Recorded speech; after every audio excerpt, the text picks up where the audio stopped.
Gentlewoman reserves. The gentleman from New York is recognized. Thank you, Mr. Speaker. I yield 5 minutes to my good friend and colleague in the New York delegation, Representative Lawler.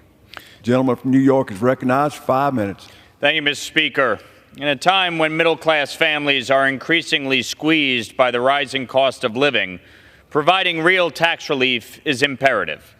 That is why I introduced the SALT Marriage Penalty Elimination Act, which is designed to correct an inequity that has burdened married couples across New York and the United States since 2017. The current tax code unfairly caps state and local tax deductions, otherwise known as SALT, at $10,000 for married couples filing jointly, essentially penalizing them for their marital status and depriving them of the full $20,000 deduction they would rightly deserve. This arbitrary threshold does not reflect the economic realities faced by dual-income households, especially in high-cost areas like New York's 17th District. It's an issue that transcends tax policy. It's about fairness and supporting the backbone of our communities, our families. The implications of the SALT cap are significant. Since its implementation, we've witnessed a dramatic decline in taxpayers claiming the SALT deduction, a drop from nearly 50% in my district to 19%, or nationwide from 31% to 9%.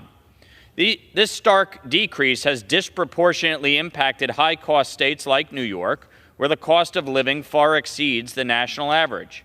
In my district alone, the percentage of filers itemizing taxes have halved since the cap's introduction, underscoring the urgent need for reform.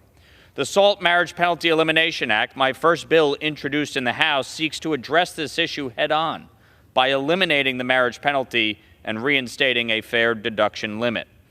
During the Rules Committee hearing, there was some insinuation that this legislation was hurried and rushed in the dead of night. Well, I'm here to tell you that this legislation has been available for people to review for over 13 months and is less than 2 pages long. This isn't some 1,000-page omnibus deal. It's something that we've worked on with Republican leadership and our Democratic colleagues to address for over a year. Passage of the SALT Marriage Penalty Elimination Act would represent a significant step toward alleviating the financial burden faced by countless families in my district and across the country, offering relief from the double taxation that has unjustly impacted them. Additionally, with housing costs reaching near record highs and inflation continuing to erode purchasing power, the need for this bill is all the more necessary. For instance, in Rockland and Westchester counties in my district, the monthly cost of a mortgage surged by $1,000 in the past year alone, thanks to rate increases brought about by the trillions in new spending from this administration and the prior Congress. These spikes in housing costs, coupled with rising grocery prices, are unsustainable for the average family, making tax relief essential.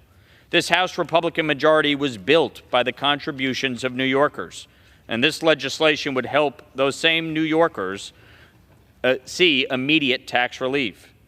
Some critics might balk at the cost of this measure. The fact that is that relief provided to families across the country would spur additional economic growth that would outpace the minor costs. This bill is a compromise that fixes an unfair penalty and stands to revitalize communities, stimulate economic activity, and most importantly, support the hardworking families who are the lifeblood of our nation. It provides immediate tax relief. SALT is expected to expire in 2025, but these families can't wait that long. And so I urge all of my colleagues to support this pro-family measure that corrects this unfair penalty, and I encourage my Democratic colleagues to support it as well. They talk a good game, but when they had complete control in the prior Congress, they failed to provide a fix. They failed to enact legislation that would provide immediate tax relief.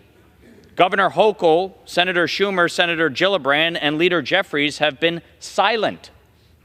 They should embrace this. They should be championing it. They should be supporting our efforts. This is about providing real, tangible support to those who need it. As we move forward, I'm hopeful that this can be a moment of unity amongst my colleagues on both sides of the aisle, reflecting the bipartisan understanding that when it comes to supporting our families, fairness is critical. Together, we can ensure that unfair tax policies that penalize families are a thing of the past, putting the well-being of American families above all. I yield back.